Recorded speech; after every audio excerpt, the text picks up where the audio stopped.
السلام علیکم اسٹوڈنٹ، کیسے ہیں آپ لوگ؟ میں آج اپنی ویڈیو میں کچھ ایسے سافٹ ویئر اور ڈیٹا پریزنٹیشن کی گائیڈ لائن بتانا چاہتی تھی کہ آپ اپنی تھیسس میں کیسے پریزنٹ کر سکیں. لیکن آج کچھ ایک بہت عجیب سا انسیڈنٹ ہوا، تو میں نے سوچا کہ میں آپ لوگوں سے ڈسکس کروں. آج ایک اسٹوڈنٹس بیٹھی ہوئی تھی اور کمپلیٹلی وہ فینٹ تھی اور بالکل ڈپریشن میں تھی.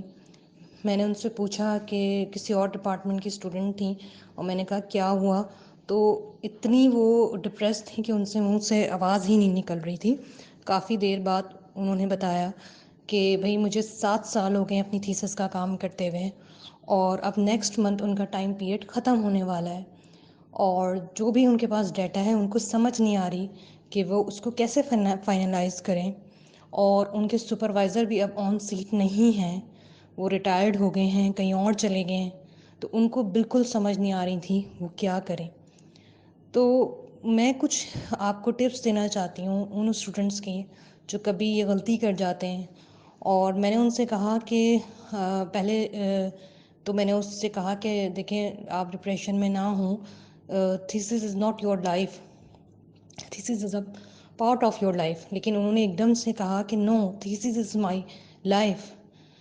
تو مجھے بہت عجیب لگا. میں نے کہا کیوں thesis, why thesis is your life? تو انہوں نے کہا کہ جو کافی ایج ہو گئی تھی ان کی، تو انہوں نے کہا کہ میری والدہ کی ڈیتھ ہو گئی اس انتظار کرتے کرتے کہ میرا تھیسس ہو جائے تو وہ میری شادی کر دیں، اور جو ہے وہ نہ ہو سکا، میں اسی تھیسس میں لگی رہی. اور جو ہے ان کے بھائی بھی کہیں شفٹ ہو گئے، اب وہ صرف یہاں پہ اپنے کافی بزرگ والد کے ساتھ رہ رہی تھیں، اور کہنے لگیں کہ اب تھیسس از مائی لائف اور یہ ہونا ضروری ہے، اگر یہ نہیں ہوا تو میں کچھ بھی کر سکتی ہوں. تو میں آپ لوگوں کو یہ گائیڈ لائن دینا چاہتی ہوں کہ جو اسٹوڈنٹس پی ایچ ڈی کر رہے ہیں، وہ جو ڈیٹا اپنا جو ٹاپک جو سلیکٹ کریں، اس کے اوپر میں ایک ویڈیو بناؤں گی اور آپ کو بھی اس کی گائیڈ لائن دوں گی. وہ بہت موسٹ امپورٹنٹ ہوتا ہے. ابھی جو میں اس بات وہ میں یہ کرنا چاہ رہی ہوں کہ تھیسس آپ کی ایک پارٹ ہے لائف کا. آپ اس کو انجوائے کر کے بالکل سمجھداری کے ساتھ اس کے اوپر کام کریں تو بہت جلد ہو جائے گا. مطلب ان ٹرکس کو، ان چیز کو، گائیڈ لائنس کو فالو کریں جو ایکچولی ہے. اسٹوڈنٹس کیا کرتے ہیں کہ انرول ہو جاتے ہیں اور پھر وہ چاہتے ہیں کہ میں ہر طرح سے ریسرچ کروں، ہر ایک کے ساتھ ریسرچ کروں، میرا اتنا ڈیٹا ہو جائے اور میں جو ہے بس ڈیٹا جنریٹ کرتا رہوں. تو وہ اس کو ریویو نہیں کرتے. منتھلی آپ کو اپنے آپ کو ریویو کرنا ہے کہ آپ ہیں کہاں، آپ نے کیا کیا ہے، آپ کی جو پلان آف ورک ہے، جو آپ کا سائناپسس جس پہ بیس کرتا ہے، وہ آپ کر رہے ہیں کہ نہیں کر رہے. موسٹلی اسٹوڈنٹس کیا کرتے ہیں، صرف سپروائزر کا کام کرتے رہتے ہیں. یہ بہت اچھا ہے، آپ کریں، لیکن آپ ان کے کام کے ساتھ، کیونکہ وہ جو آپ کام کریں گے وہ ان کا کام ہے.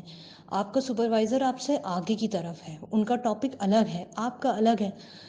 بعض اوقات ایسا ہوتا ہے کہ دونوں ٹاپک سیم ہوتے ہیں تو دونوں چیزیں کور ہو جاتی ہیں. لیکن بعض اوقات ہے کہ آپ کا ٹاپک الگ ہے، وہ الگ اس پیرامیٹر پہ کام کر رہے ہیں. تو اسٹوڈنٹ چاہتا ہے کہ وہ سپروائزر کا کام کرتا رہے، تو وہ اس طرف موو کر جاتا ہے اور کافی ٹائم ہو جاتا ہے ایک چیز کے اوپر ریسرچ کرنا، ایکسپیریمنٹ کرنا، سارا سال گزر جاتے ہیں. تو آپ اپنے ٹاپک پہ فوکس کریں، آپ اپنی ریسرچ کو جو ہے، جو آپ کا سائناپسس پلان آف ورک ہے، اس پہ اوپر کام کریں اور اس ہی کے مطابق ڈیٹا جنریٹ کریں. اور جب ڈیٹا جنریٹ ہو جائے اس کو ایک پوزیشن پہ پہنچا کے پھر نیکسٹ اسٹیپ لیں. یہ نہیں ہو کہ آپ سارے ایکسپیریمنٹ شروع کر دیں، سب ڈیٹا جنریٹ ہوتا ہے، اس کا کوئی اینڈ نہ ہو، اس کی کوئی اسٹیٹسٹک نہ ہو، اس کو آپ کو پتہ نہ ہو کہاں اس کو لے کے جانا ہے. یہ وہ ایک اسٹوڈنٹ نہیں ہے، بہت سارے ایسے اسٹوڈنٹس میرے پاس آتے ہیں کہ جن کا ٹائم ختم ہونے والا ہوتا ہے اور ان کو پتہ ہی نہیں ہوتا کہ انہوں نے کیا کرنا ہے. تو آپ ایسا نہیں کیجیے. آپ اپنے ٹاپک کو، اپنے پلان آف ورک کو ہمیشہ، میں کہتی ہوں کہ آپ جس جگہ لیب میں کام کر رہے ہیں اس کے ٹیبل پہ یا پن اپ کر دیجئے کہ مجھے یہ کام کرنا ہے اور اتنے ٹائم میں یہ مجھے کر جانا ہے. آپ کو ایک ٹائم فریم بنانا ہوگا. فار ایگزامپل، میں اپنی ایگزامپل دیتی ہوں. جیسے میں نے 2009 میں ایم فل میں ایڈمیشن لیا تھا، اینڈ دین 2 ایئرس میرا کورس ورک تھا. اس کے بعد میں نے اپنا کنورژن کروا لیا تھا، اور الحمدللہ 2013 میں میرا پی ایچ ڈی ڈگری مجھے اوارڈ ہو چکی تھی. تو میں نے بالکل فوکسڈ ہو کے کام کیا تھا، اور ایسا نہیں ہے کہ میں نے سپروائزر کا کام نہیں کیا تھا، بے تحاشا سپروائزر کا کام کیا تھا. لیکن میں اپنے اس پہ فوکس رہی تھی کہ مجھے اپنا ٹاپک کمپلیٹ کرنا ہے اور مجھے اس پہ کام کرنا ہے. لیکن کچھ اسٹوڈنٹس ہیں جو بالکل یہ کنفیوزڈ ہو جاتے ہیں یا سمجھ نہیں پاتے ہیں. اب 7 ایئرس بعد ان کے سپروائزر نہیں ہیں یہاں پہ، ان کا ٹائم ختم ہو رہا ہے، ان کا ڈیٹا جو ہے وہ اس سے ریلیٹڈ نہیں ہے، تو پھر کیا ہوگا؟ تو میں آپ لوگوں کو یہ بات سمجھانا چاہتی ہوں کہ ہمیشہ جو بھی پی ایچ ڈی اسٹوڈنٹ ہے، وہ thesis is your part of life, not thesis is life. آپ اپنی بہت سارے ایسے اسٹوڈنٹس ہیں جو کہ صرف ریسرچ اور اپنی تھیسس پہ فوکس کیے رہتے ہیں، دن رات اسی پہ کام کر رہے ہوتے ہیں. آپ کی پرسنل لائف کہاں ہے، آپ کے پیرنٹس کیا چاہتے ہیں، آپ اس کو بالکل اوائڈ کرتے ہیں. آپ اپنی پرسنل لائف بھی سٹارٹ کیجئے، آپ اپنی پیرنٹنگ ہوڈ بھی سٹارٹ کیجئے، اور ساتھ ساتھ اپنا کام بھی کیجئے. یہ بہت موسٹ امپورٹنٹ چیز ہے. کچھ لوگ کہتے ہیں کہ نہیں پہلے پی ایچ ڈی ہو جائے. پی ایچ ڈی کا کچھ پتہ نہیں ہے ٹائم فریم، وہ کب ہوگی، کب کمپلیٹ ہوگی. لیکن آپ کی جو پرسنل چیزیں ہیں، آپ کی جو پرسنل سیریمنی ہونی ہے، یا جو بھی آپ کے ماں باپ آپ لوگوں سے چاہتے ہیں، اس کا ایک ٹائم ہے. کیونکہ آپ کی ایج بھی بڑھ رہی ہے اور آپ کے والدین بھی آگے بزرگی کی طرف جا رہے ہیں، وہ آپ سے خوشیاں چاہتے ہیں. تو میں یہ اسٹوڈنٹس کو گائیڈ کرنا چاہتی ہوں، اور جو بھی میرے اسٹوڈنٹس آتے ہیں، اب جو بھی اسٹوڈنٹ میرے ساتھ انرولڈ ہوتے ہیں، میں ان کو یہ بات کہتی ہوں کہ دیکھیں پہلے آپ اپنی پرسنل لائف پہ فوکس کیجیے. وہ کہ نہیں ہمیں پی ایچ ڈی کرنے کا بہت شوق ہے، ہم صرف پی ایچ ڈی ہی کریں گے اور باقی چیزیں ہم بعد میں دیکھیں گے. تو میں ان کو یہ گائیڈ کرنا چاہتی ہوں، اور میں ان کو یہ بھی سمجھاتی ہوں، اور جو یہ ویڈیو دیکھ رہے ہیں، میں ان کو بھی چاہتی ہوں کہ اپنی آواز کے ذریعے میں ان کو یہ گائیڈ لائن کرنا چاہتی ہوں کہ دیکھیں آپ اگر آپ کا بہت حد تک ٹائم گزر چکا ہے، ایسا نہیں ہے کہ کوئی آپ کی زندگی میں آئے گا تو آپ کی چیزوں کو سٹاپ لگ جائے گا. بعض اوقات لگ جاتا ہے، تھوڑے دنوں کے لیے لگتا ہے، لیکن آپ اپنی سمجھداری کے ساتھ کسی کو کنونس کر سکتے ہیں اور پھر سٹارٹ کر سکتے ہیں.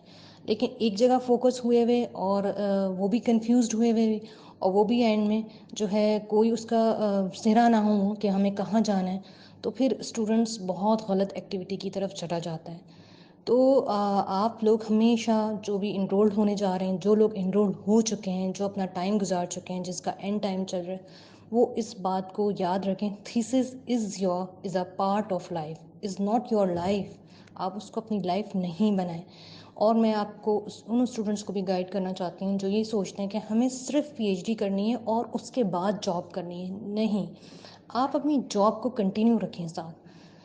ایک اسٹوڈنٹ آئی تھی، انہوں نے اپنی جاب چھوڑ دی اور پی ایچ ڈی کرنے لگیں، تو میں نے ان سے کہا کیا گارنٹی ہے کہ آپ پی ایچ ڈی کرنے کے بعد آپ کو جاب مل جائے گی؟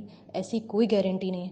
ہاں، یہ ہو سکتا ہے کہ آپ جاب کر رہی ہوں اور جاب کے ساتھ ساتھ آپ کا پی ایچ ڈی چل رہا ہے، اور جب پی ایچ ڈی ختم ہو جائے تو جاب میں آپ کا پروموشن ہو جائے. لیکن یہ گارنٹی نہیں ہے کہ آپ اپنی سب کچھ چھوڑ کے صرف پی ایچ ڈی کریں آپ کو جاب مل جائے. تو یہ کچھ پوائنٹس ہیں جن کو آپ کو دیکھنا ہے، سوچنا ہے، سمجھنا ہے. پھر ان دا اینڈ ان کے ساتھ یہ ہوا، کرنا پڑا کہ اب ان کو دوبارہ نیا ٹاپک سلیکٹ کرنا ہے، دوبارہ انرول ہونا ہے کسی اور سپروائزر کے ساتھ، اور جو ہے پھر اس کے بعد ان کا کچھ ہو سکے گا. کیونکہ آپ لوگوں کو یہ بات پتہ ہوگی، اگر نہیں پتہ ان اسٹوڈنٹس کو، کہ آپ سپروائزر اپنا چینج نہیں کر سکتے جب تک پہلا سپروائزر آپ کے سگنیچر موجود نہ ہو اور آپ کو پرمیشن نہیں دے. تو آپ لوگ اپنا سپروائزر چینج نہیں کر سکتے، چاہے وہ سپروائزر ریٹائرڈ ہو گیا یا کہیں اور چلا گیا، اس کی کوئی اور پالیسیز ہیں لیکن وہ پھر آپ کو فالو. لیکن مین یہ ہے کہ آپ جب تک اس سپروائزر، جب تک وہ حیات ہے، اس کی پرمیشن کے بغیر آپ جو ہے اپنا سپروائزر چینج نہیں کر سکتے. تو اس لیے میں آپ لوگوں کو کہہ رہی ہوں کہ اپنی پرسنل لائف، اپنی جاب، اپنی سب چیزوں کو ساتھ لے کے چلیں، کیونکہ آپ کی زندگی کا ایک بہت اہم حصہ وہی آپ کی زندگی کی انٹرنس سے پرسنل لائف کی، اور وہی آپ تھیسس اور پی ایچ ڈی کا کام کر رہے ہیں. جب پی ایچ ڈی اور تھیسس کا کام سارا سال چلتا ہے بہت سارے اسٹوڈنٹس کا، اور وہ نہیں کر پاتے، تو جب کر لیتے ہیں تو پھر بیک پہ کچھ نہیں ہوتا. تو ان سب چیزوں کو آپ کو فوکسڈ کرنا ہے، اور ان سب کچھ آپ لوگوں نے سمجھنا ہے. امید ہے کہ آپ کو میری کچھ باتیں سمجھ میں آئی ہوں، اور ہو سکتا ہے کہ بہت سارے لوگوں کو اپنی لائف کو سمجھنے کا موقع ملے ان سب باتوں سے.